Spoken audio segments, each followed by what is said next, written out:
What's poppin' T Squad? It's your girl Keisha, and I'm here with tonight's All Tea All Shade Lovecraft Country Season 1, Episode 7 review. I just want to give you guys a heads up that I'm adding the show Fargo to my list of shows. Those reviews will be up tomorrow. Tonight, it airs on Sunday nights on the FX network. If you're wondering, if you've never heard of it, Chris Rock and it's an all-black cast this season are starring on the show. Tonight, episode 1 and episode 2 debuts. So like I said, I'll be posting those reviews tomorrow. So be on the lookout for that. Okay, now on to my review of Lovecraft Country. Tonight's episode was really, really good. So this episode was all about Hippolyta. So Hippolyta is looking at the solar system in her bedroom and going through this paperwork. She's trying to figure this whole thing out. And then they go back to 3 days before where she was in Artem and she sees the burnt down mansion. She has Diana with her and she's trying to figure out what in the hell has happened here. So Diana says, Mama, I don't think we're supposed to be here. What if this has something to do with Daddy Death?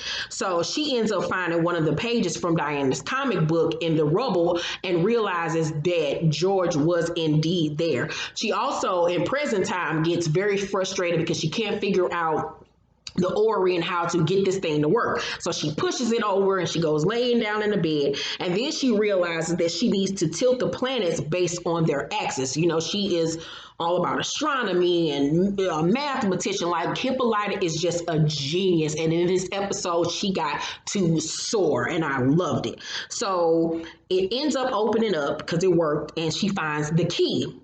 And she like, what the fuck is this? And I was like, oh, and then it had a little message on it as well. So Ruby and Christina are in the basement of the house that, you know, they've been staying in with the real dead William and the real dead Hillary bodies. And Christine says that she took their blood and turned it into a potion. That's how she's able, you know, to turn into William. Ruby goes off about not none of this being real, how she fucked her being William and all this strange ass shit that she been on. And because she still like, Ruby low key like, I still want that dick. She finds it weird though, because the dick was good and she still wanted it again. But then is really Christine fucking us? So it's, you know, does that make me gay? Ruby don't know what the fuck to do. So, Christina tells her that everything she said about William is true and she wants revenge for him because William used to, I guess, be one of her lovers too as well. And she also says that everything she told Ruby about Lancaster and what he did to William was true. So Christine tells her about having William teach her how to get in the order because they didn't let women in, but she wanted to impress her father. But she realized that, you know, why am I trying to learn all this if just to impress my father? Like, I'm thinking too small. So, you know, that's when she started taking matters into her own hands and came up with this potion and everything. So Ruby said, you know, I want to know everything right the fuck now. And Christina says, you know, the truth involves lost pages from the book of names and your family. And I was like, how it involves her family. Now I'm like, what they got to do with anything? Like, huh? So Letty is in the bed and she's dreaming that she's very pregnant and she's in the burning house as it's burning down in Artem. And what was her name? Hannah is standing. The Hannah Tick's great grandmother or grandmother is in the doorway, pregnant herself, looking at her, staring at her. And in the dream, Letty ends up. Hold on. Yeah, I'm doing a review.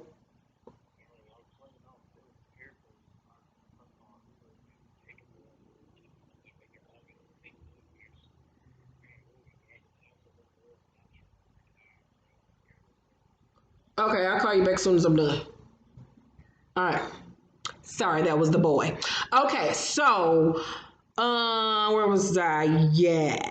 Oh, so Letty is in the house, is burning down, and she ends up burning down with it as she's grabbing her stomach. So then she wakes up in a panic, holding her stomach, like, what the fuck was that about? And then she realized that Tick isn't in the bed with her, so she goes and finds him, and he's been up all night trying to figure out these pages and everything. So she kisses him and he holds her around her waist and they just hold each other. And I love that moment. It was just so soft. It was so beautiful. And it was just good to see Black love showcased like that on screen. But as quickly as the moment happened, it was gone because he had to get back to trying to figure this shit out because, you know, he's consumed with this. So, Tick says Titus and Samuel and that entire lodge spent decades studying this stuff, and they all died from failed attempts at casting these spells. And Letty says, not you, not Hannah. She managed to escape the fire and ran right out the front door. He was like, wait a minute, how you know she ran out the front door? Like, how you know? So she tells him about the dream. And so he was like, I dreamed the same thing too. So at that point, I had already knew that her ass was pregnant. That's why she's able to see these things now, because she, in fact, is pregnant and with, you know, a child that has his powers as well. But now, based off of what Christina said, does Letty family have some type of magical powers or something that we don't know about? You know, I'm wondering. So, she, however, fails to tell him that the part of the dream that she was pregnant, you know, because I guess she didn't want to, you know, scare him off or anything like that. So she questions how they're having the same dream. And Tick thinks that Hannah is trying to warn them, but when he dreams of her, she never speaks in the dream. So Letty says, you know, she's just standing in the doorway with that book. And Tick puts two and two together. He was like, the book of names. That's what her ass took when she ran up out of there. So Letty says, if she escaped with the book, wouldn't there be magic in your family? And Tick says, you know, he doesn't know because he doesn't really know anything about his mother's family because she was the only one to survive the riots in Tulsa. So the book, however, will show how to cast spells. So Tick is now going to try to find the whole book, because then he'll be able to do some hocus pocus alamagocious on Christina and them ass.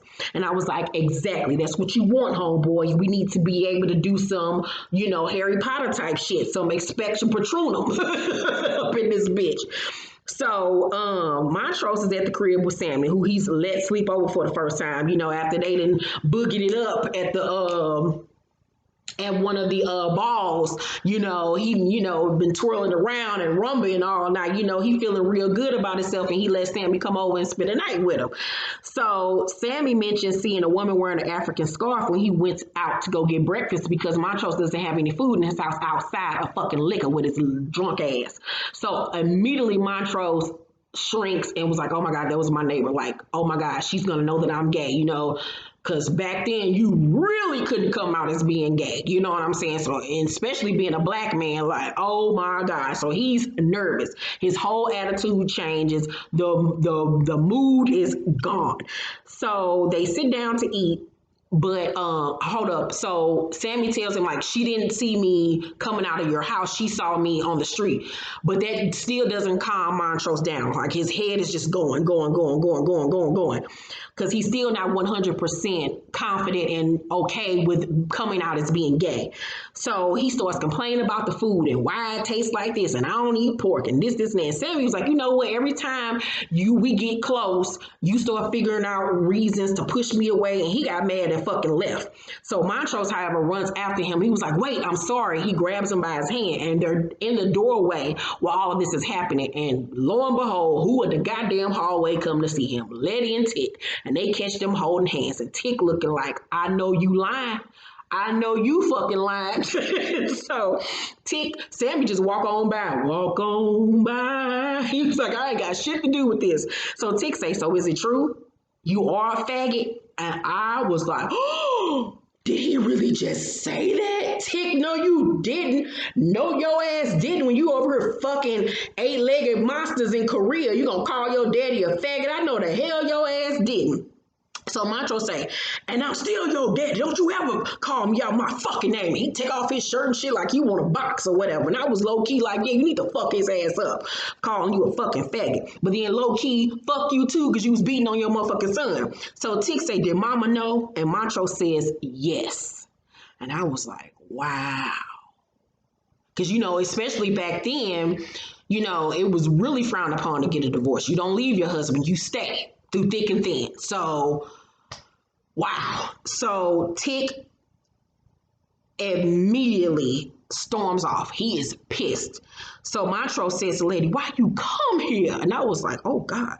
So Tick run outside. He heated. Letty follows him and tells him that Montrose told her that his mama had a cousin that survived the rise too, and that he tracked down a friend of hers down in St. Louis, my hometown, where I live at, where I'm at right now too. Because you know, back then, St. Louis was popping. It was one of the cities that you wanted to migrate to. It was St. Louis. It was Chicago. It was New York City. It was California. Them was considered the big cities back then, and New Orleans. So Tick said, you know, he said he had to whoop my ass so I wouldn't be soft. The fucked up part is I told myself he cared about me. It was never about me. He was beating my ass because and then he just stopped it right there.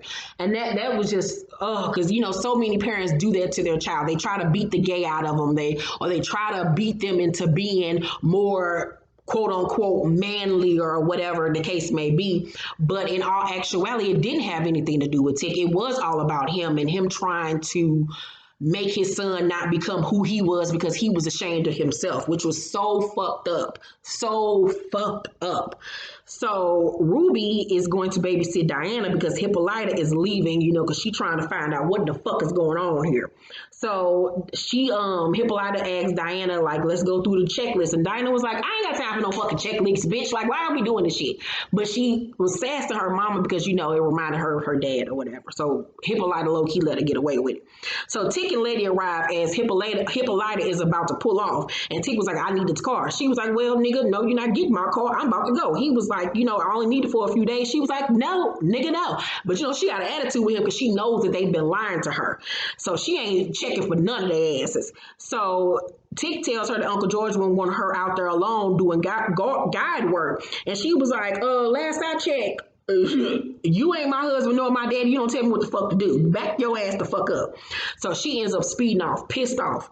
So Letty say, looks like we taking a bus to St. Louis. But she has this far away look in her face that he can tell, like, you know, she's still tripping off the shit between her and Ruby. So he was like, you ain't got to come along with me. You can stay here and, you know, handle that if you want to. So she ends up staying back. So she goes in the house and tells Ruby that their fight was her fault and that she's sorry for trying to hustle her. And that, you know, she realized that she's more like their mother than she, you know, actually thought. And Ruby was like, well, mama ain't never apologized, so I guess you ain't as much like her. And they make up. And I was so happy that the sisters make up because I really want them to form a close bond. And they gonna need to going up against Christina ass because I need for them to talk so she can realize Christina is the op. So Hippolyta's in the car and she's driving down the street singing French music, and this woman passes her on a motorcycle and she looks so chic and beautiful and she's just smiling, and that's actually based off a real life woman. So Bessie Springfield broke barriers in the 1930s and 40s, making 8 gypsy tours across the United States on her Harley Davidson, and she made a cameo, like I said, in tonight's episode. So this is the real life woman that they paid homage to on the show, which was so cool. I love that they did that. I love that they continue to, you know, give us Black history that we don't know about. So that was something that I learned tonight that I did not know. So she ends up going into her picnic basket to get a sandwich and sees that Diana left one of her comic books in the picnic basket like she used to do for George, and it makes her smile and realize that she does, you know, love her and she's not really mad at her. So where was I at? So in St. Louis, Tick is at his cousin Ethel's friend's house, and he asked her, did she mention the Book of Names? And the lady was like, well, she used to mention a book, but I think it had photos in it or something like that. He was like, where is it? She was like, oh, baby, it got burnt up, you know, when the white folks came and they burned up everything. So he's like, fuck. So Hippolyta is in Mayfield, where I don't know where that's at, but it got to be close to St. Louis, and I'll explain more about that in a minute. So she asks Ruby, so then we go back to Ruby and Letty. And Letty asks Ruby where she's been staying, and Ruby says that she's still on the north side. So Letty was like, with a white man, I guess, the north side is supposed to be the upper crest side of town. And she doesn't give her answer. She basically was like, bitch, mind your goddamn business. But I was like, oh my God, if they would just talk to each other and tell each other what the fuck was going on, they would be able to figure this shit out and put two and two together. But they still are very guarded with each other and not telling each other shit. So Ruby asks her to taste the sauce that she was making, but Letty goes over to taste it and smells the garlic, and it just makes her sick, further showing that she's pregnant, because she actually loves garlic, but it's making her sick to smell. So Ruby was like, girl, you might be pregnant. So Letty run into Hippolyta's room to get some fresh air, and she sees the Ori. So Birdie Tick's cousin Ethel's friend shows him the photo album, and he spots a picture of a woman with the same birthmark on her arm that he has. Now, I don't know if the woman's supposed to be his mama or his cousin Ethel. So he rushes over into the mirror to check out the birthmark. Birdie answers the phone because it was ringing, and she comes and was like, telephone for you. And she looking at him like, why this nigga got his shirt off in my house? Like, what in the fuck? Is this nigga coming to get my goodness? Like, Birdie, bitch, don't nobody want you. So he gets on the phone, and it's Letty calling to tell him that Hippolyta has had the Ori this whole time, and that she thinks that Hippolyta knows that they lied about Uncle George and how he died. So they quickly realizes that she ain't going on no guy trip. She going to find out more information, that she's in danger, girl. So meanwhile, Ruby is in the doorway ear hustling once again. And I was like, if they would just talk to each other. So Hippolyta goes into this building, this like NASA-like building, with the same key from the Ori. So she puts the key into this machine thing, and it starts up. So she's going through all these math equations. She is a math genius, like a math fucking genius. And I just love to see a Black woman being portrayed as so smart and knowledgeable. Like, I love that. So she figures out how to operate the machine when two white officers come in that work for Lancaster, and they find her. And they ask her, who the fuck are you? How you know about this? And then they hear a noise. One of the officers goes to see what the noise is, and lo and behold, it's Tick. And I was like, how the fuck Tick get there so fast? Now, I don't know how close Mayfield is to St. Louis, but I was like, how the fuck this nigga get there so quick? So Tick is fighting the officers. One of the officers slapped the shit out of Hippolyta. She then gets the gun as they're jumping Tick. Tick throws one of the cops into the vortex, because the vortex thing is going now. Hippolyta shoots the other cop, and then gets sucked into the vortex and lands on a whole nother planet by herself. And I was like, well, goddamn, bitch. So then these two aliens end up taking her. She then wakes up naked with a chip in both of her wrists. And I really love the fact that the actress that plays Hippolyta had the guts to be naked on camera, because she doesn't have, quote unquote, the industry standard perfect body. I love to see a Black woman show her curves, show her pooch in her stomach, just show what everyday women look like. And I love that, and I champion it. It was just such a good scene, and it was so powerful to me. So she gets dressed in a jumpsuit and realizes that a force field is keeping her inside the room. And then in comes this Black woman alien. I don't know if she's supposed to just been a alien, or was she supposed to be God? I don't know. But I was here for that bitch because she looked fierce. So the woman comes and tell her that she's not in prison, but she's still locked inside. So Hippolyta is trying to figure out how to get out of here, and she's doing all these equations. She's talking about all this astronomy and this and that. And I'm like, this bitch is everything. Let Hippolyta run for president, goddammit. So she figures out that the platform that they had her on is like some type of puzzle or whatever. She ends up breaking this thing out and ends up opening the door. But as soon as she tries to get out the door, the alien woman comes back and blasts her and tells her to name herself and asks who she wants to be. So she asks her this several times, and Hippolyta didn't know what the fuck she was talking about. At some point, she was just like, this bitch is crazy, and started laughing. So the lady tells her to name yourself.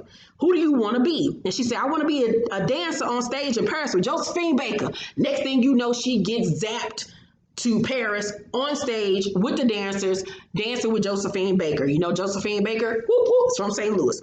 So She fucking up the whole goddamn show. She don't know her steps, nothing. Everybody side-eyed her. The dancers cuss her out after the show. Josephine tells her she got to get it together, baby girl. Like, we all have bad night, but we can't be doing this. So then we see Hippolyta living her best life. She learned the routine. She made friends.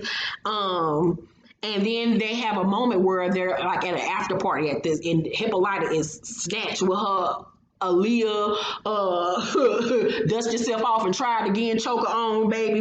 And her and Josephine Baker are having a conversation, and Hippolyta says, you know, how she was robbed of her freedom, and that she hates white people for making her feel small, and she hates herself for allowing it. And Josephine says, so what are you going to do with all that anger, Miss Hippolyta? And she was like, I am Hippolyta. So this is when she realizes that I got to step into my motherfucking cunt. And I really love how this episode was all about Black women realizing how strong and how important and how mythical and just legendary and just glorious and smart and beautiful that we are, how capable we are. We are godlike, like we are everything. Like, even though the world tries to suppress us down, like we have so much power within us. So she's like, I'm Hippolyta, like, bitch, I'm Hippolyta. I'm that girl. Like, what the fuck? So she then goes through the vortex and goes to Africa, where she's in training to be a warrior chief. And the current warrior chief named Naui tells them to find true freedom and goes against Hippolyta until she wins their battle and she learns how to fight. So now she learned how to become a dancer. She stepped into her cut. Now she's learned how to fight physically and to not give up and to push herself. And the queen then gives Hippolyta the helmet, signifying she's now the warrior chief. The women then go to war against white soldiers, you know what I'm saying, in the war, and they fuck them up. And I love that goddamn battle scene, because we don't get to see a group of Black women be on television kicking ass, no less kicking white men's ass. I mean, chopping them up. Hippolyta sliced that nigga neck from ear to ear, and I was here for it. I mean, we got to see a glimpse of it in, you know, Black Panther, but we don't get to see Black women on television being warriors, being badass. Like, we don't get those opportunities. White women get those types of opportunities all the time, but we don't get Black female superheroes, and a woman that isn't stick figure at that. I loved it. And I know the actress that plays Hippolyta was so happy to play a role like that, because opportunities like that don't come for Black women in Hollywood. So I just love that Misha Green wrote this into the show. It was everything. So Hippolyta gives an empowering speech as more soldiers are coming in. And of course, there's more of them than it is of the women. So she prepares, you know, for death. But as she takes off her helmet, she says, I am Hippolyta, George's wife. And then she goes back into being in bed with George. So she tells him all about what she's discovered over her travels, you know, through these vortex. And George say, after everything you saw, you named yourself my wife. Like, he's so happy and proud. But that to her was like, after all I said, that's what you took out of that nigga? Like, really? So he was like, what? So she was like, you know, I think I can now name this thing that I've been angry about all these years. For so much of my life, I've been shrinking. By the time I met you, I was already so small. I thought you saw me, but you let me stand by and shrink myself more for you. That shit was so goddamn powerful to me, because we as women,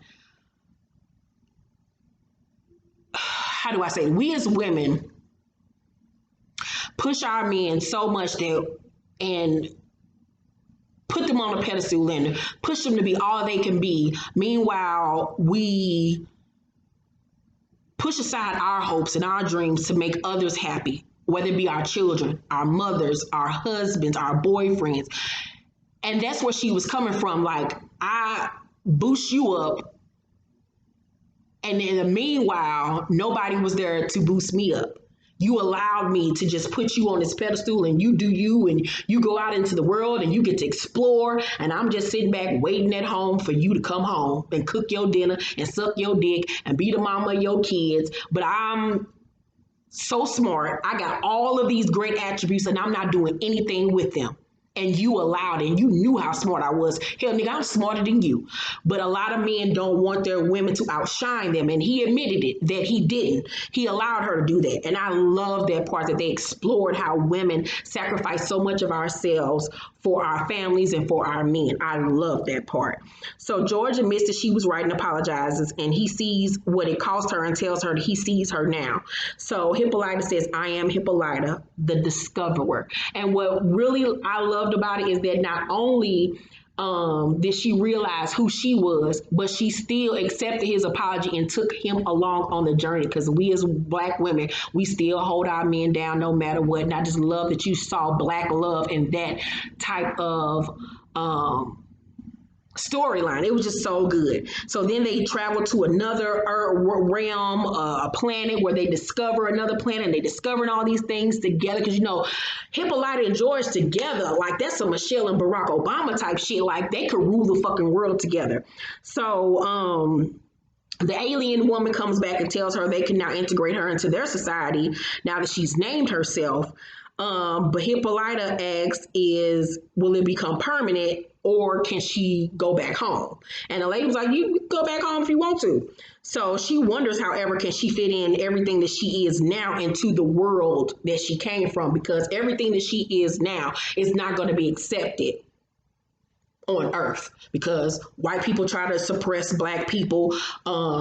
As a woman back in those days, we didn't have any say-so over anything. And now that I've stepped into my cut and have named myself and know who I am and standing in my truth, I'm not going to let nobody belittle me and bring me down. So how can I be that in such a horrific, racist ass world? But Hippolyta says that, you know what, she needs me. So it led me to believe that she's going to come back. But the problem is, Tick ass went through the portal too, and he got spit out. And he's calling her name, but she's nowhere to be found. The cop is dead on the ground. Sirens is blasting. He got to get the fuck out of there. So he sees the Lovecraft Country book, grabs it, turns off the machine, and dips out. But he didn't see Diana's comic book laying under the dead cop. And I was like, you got to be fucking kidding me. Like, this is some bullshit. And now that he turned off the portal, Hippolyta's stuck. She can't come back now because she fucking stuck. They got to open up the goddamn portal for her to come back. So whether she want to come back or not, she fucking can't. I was like, God damn. And next week episode look like it's about to be bomb as hell. So yeah, that's my review of Lovecraft Country. Tonight's episode, I give it an A. It was wonderful. Again, love this episode. All of the meanings and the discoveries and just Black women and us just being fearless, just wonderful beings, and how it was praised on this episode was just everything to me. Let me know what y'all thought about tonight's episode down below in the comment section. Make sure to thumbs up this video, like and subscribe, hit the notification bell button, and be looking out tomorrow for my Fargo reviews. Love you guys. Bye.